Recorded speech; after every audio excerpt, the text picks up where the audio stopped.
M ടിയെ കുറിച്ച് പറയുമ്പോഴേ ഞാൻ എപ്പോഴും വളരെയേറെ അഭിമാനത്തോടു കൂടി ഓർക്കാറുള്ള കാര്യം, എഴുത്തുകാരന്റെ അഭിമാനം സംരക്ഷിക്കുവാൻ ഒരുപക്ഷെ എം ടിയെ പോലെ ഇത്രമാത്രം മുൻകരുതലെടുത്തിട്ടുള്ള ഒരു എഴുത്തുകാരൻ മലയാളത്തിൽ ഉണ്ടായിട്ടുണ്ടോ എന്നെനിക്കറിയില്ല. എഴുത്തുകാരൻ എന്നുള്ള നിലയിൽ ആരുടെ മുമ്പിലും തലകുനിക്കാതെ വ്യക്തിയുടെ അഭിമാനത്തിന് വേണ്ടിയായാൽ പോലും ഭാഷയുടെ അഭിമാനത്തിന് വേണ്ടിയായാൽ പോലും നിൽക്കുവാനുള്ള കരുത്ത് എം ടിക്കുണ്ടായിരുന്നു. അദ്ദേഹത്തെക്കുറിച്ച് പറയുമ്പോഴേ വ്യക്തിപരമായി എനിക്ക് അദ്ദേഹവുമായിട്ട് ഏറെ അടുപ്പവും അകൽച്ചയും ഉണ്ടായിട്ടുള്ള ഒരുപാട് സന്ദർഭം ഉണ്ടായിട്ടുണ്ട്. ഞാൻ അതിലേക്കൊന്നും കടന്നു പോകുന്നില്ല. എങ്കിലും അദ്ദേഹം എൻ്റെ മനസ്സിൽ സൃഷ്ടിച്ചിട്ടുള്ള ഒരുപാട് ചിത്രങ്ങളുണ്ട്.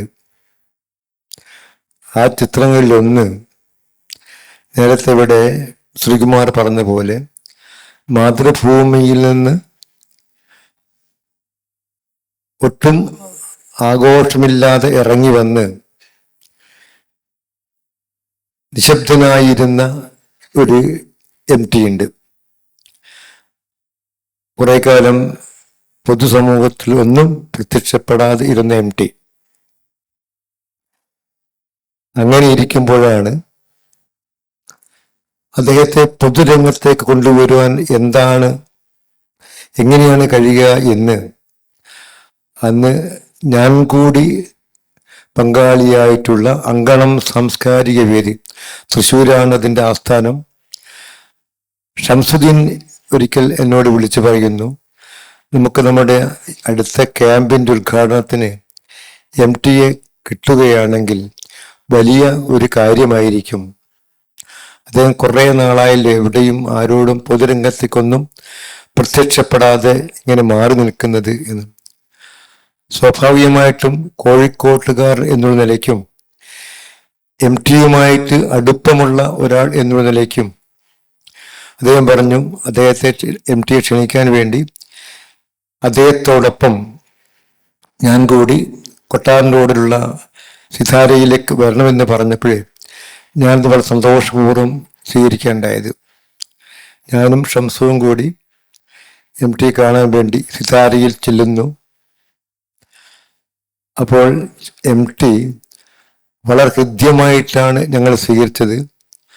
മാത്രവുമല്ല ഞങ്ങളോട് കൂടി സംസാരിക്കാൻ വേണ്ടി ഞങ്ങളെ അദ്ദേഹത്തിൻ്റെ വീടിൻ്റെ മുകൾ നിലയിലേക്കുള്ള ബാൽക്കണിയിലേക്ക് കൊണ്ടുപോവുകയുണ്ടായി. അപ്പം അവിടെ ഇരുന്നാണ് സംസാരിച്ചത്. അവിടെ ഇരുന്ന് കുറേ കാര്യങ്ങൾ സംസാരിച്ച ശേഷം ഷംസ് പറഞ്ഞു, ഞങ്ങൾ വന്നൊരു കാര്യം ഇതിനു വേണ്ടിയാണ്. താങ്കൾ വന്ന് തൃശ്ശൂരിലല്ല, ഇവിടെ ഇതിൻ്റെ ചിറക്കൽ നടക്കുന്ന ക്യാമ്പ് ഒന്ന് ഉദ്ഘാടനം ചെയ്യാന്ന് പറഞ്ഞപ്പോൾ അദ്ദേഹം വളരെ സന്തോഷപൂർവ്വം സംസാരിക്കുകയൊക്കെ ഉണ്ടായി.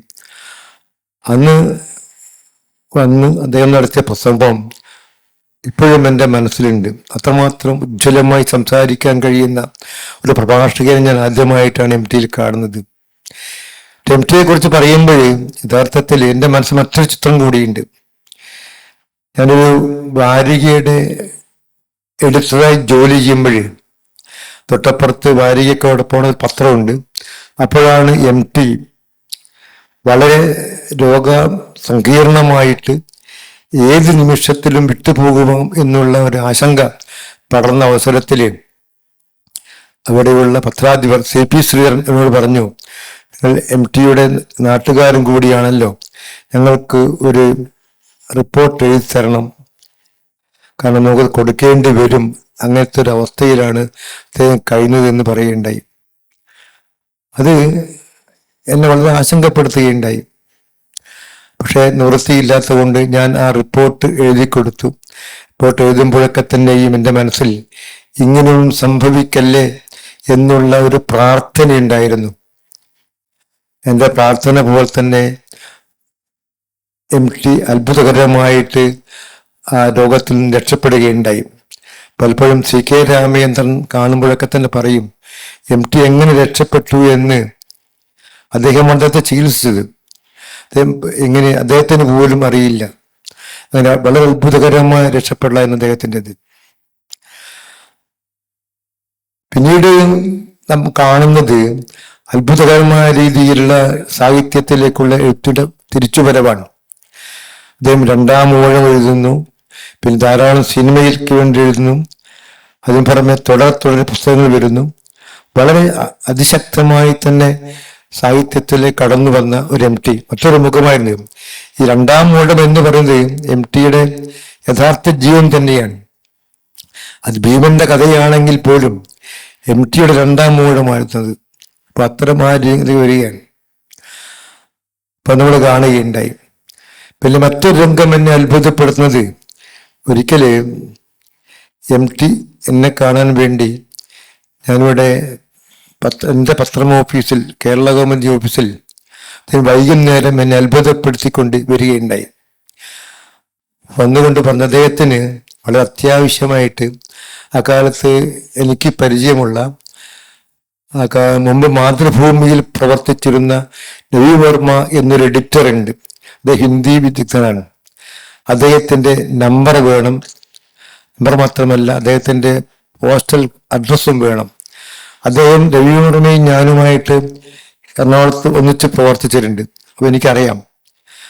അത് കഴിഞ്ഞ് അദ്ദേഹം കേരള ഗവൺമെന്റ് ഓഫീസിലിരുന്ന് എൻ്റെ അടുത്ത് നിന്ന് രവിവർമ്മയുടെ അഡ്രസ്സും ഫോൺ നമ്പറും വാങ്ങി. അപ്പം ഞാൻ ചോദിച്ചു, സാർ എന്തിനു വേണ്ടിയാണ് ചോദിച്ചു. അദ്ദേഹം പറഞ്ഞു, എൻ്റെ മഞ്ഞ് ഹിന്ദിയിലേക്ക് ഡബ് ചെയ്യണം. അപ്പൊ അത്രയും ഹിന്ദി കൈകാര്യം ചെയ്യാൻ കഴിയുന്നില്ല ഒരു വ്യക്തി രവിവർമ്മ മാത്രമേ ഉള്ളൂ. രവിവർമ്മ നമുക്കറിയാം, രവിവർമ്മ ഒരുപാട് പുസ്തകങ്ങൾ ഹിന്ദിയിൽ നിന്ന് മലയാളത്തിലേക്ക് വിവർത്തനം ചെയ്തിട്ടുണ്ട്, ബംഗാളിൽ നിന്ന് വിവർത്തനം ചെയ്തിട്ടുണ്ട്. ഒരു ബഹുഭാഷാ പണ്ഡിതനാണ്. അപ്പൊ അതേ ഈ രവിവർമ്മ ഇല്ലെങ്കിൽ പക്ഷെ സംഗതി നടക്കില്ല. അതിനുവേണ്ടിയാണ് എന്നെ അന്വേഷിച്ച് അദ്ദേഹം തൊണ്ടയാട് ഓഫീസിൽ വന്നത്. അതിൻ്റെ ജീവിതത്തിൽ ഏറ്റവും വലിയ സംഭവമാണ്. പിന്നെ അതുപോലെ തന്നെ ഞാൻ MT സാഹിത്യ അക്കാദമി പ്രസിഡന്റായിരുന്നപ്പോൾ ഞാൻ സാഹിത്യ അക്കാദമി നിർവഹണ സമിതി അംഗമായിരുന്നു. അപ്പോൾ MTയുടെ പ്രവർത്തനങ്ങൾ എങ്ങനെയായിരുന്നു നമുക്കറിയാം. വളരെ സ്വതന്ത്രമായിട്ട് പ്രവർത്തിക്കുന്ന ഒരു നിലപാട് അദ്ദേഹം കൃത്യമായിട്ട് എടുത്തിരുന്നു. പലപ്പോഴും പുസ്തകങ്ങൾക്ക് അവാർഡ് ക്ഷണിക്കുമ്പോഴും പലരും അതിൽ തിരുമറി നടത്താറുണ്ട്.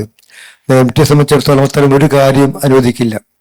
കൃത്യം നിയമാനുസൃതം എന്താണോ ചെയ്യേണ്ടത് അത് മാത്രമേ MT ചെയ്യുകയുള്ളൂ. അങ്ങനെ ഒരു പാളിച്ചയും കൂടാതെ പല പ്രഖ്യാപനം നടത്തുവാൻ MTക്ക് കഴിഞ്ഞിരുന്നു. ഞാൻ മനസ്സിലാക്കിയെടുത്തോളം, ഞാൻ സാഹിത്യ അക്കാദമിയുടെ പ്രസിഡന്റ് പലരും വന്നിട്ടുണ്ട്. ഏറ്റവും നല്ല പ്രസിഡന്റായിരുന്നു MT എന്ന് ഞാൻ മനസ്സിലാക്കിയിട്ടുണ്ട്. കാരണം ഓരോ കാര്യവും വളരെ ഭംഗിയായി ചെയ്യുവാൻ അദ്ദേഹം കഴിയുമായിരുന്നു. മാത്രവുമല്ല, MTയെ പോലുള്ള ഒരാൾ സാഹിത്യ അക്കാദമി പ്രസിഡന്റ് സ്ഥാനം ഏറ്റെടുക്കുമോ എന്നുള്ളൊരു സംശയം അക്കാലത്ത് പലർക്കുമുണ്ടായിരുന്നു. എന്നാൽ അന്നത്തെ മുഖ്യമന്ത്രിയായിരുന്ന AK ആന്റണി നേരിട്ട് വിളിച്ചാണ് അദ്ദേഹത്തോട് പറഞ്ഞത്, താങ്കൾ സാഹിത്യ അക്കാദമി പ്രസിഡന്റ് പദം ഏറ്റെടുക്കണമെന്ന് പറഞ്ഞു. അത് സ്വീകരിക്കുകയും ചെയ്തു. അപ്പൊ 5 വർഷക്കാലവും വളരെ ഭംഗിയായിട്ട് അദ്ദേഹം ആ പദവി നിർവഹിച്ചു എന്ന് പലപ്പോഴും ഞാൻ കണ്ടിട്ടുണ്ട്. ഒരു വിവേചനവും കൂടാതെ, തെറ്റും കൂടാതെ അദ്ദേഹം അത് നിർവഹിക്കുകയുണ്ടായി.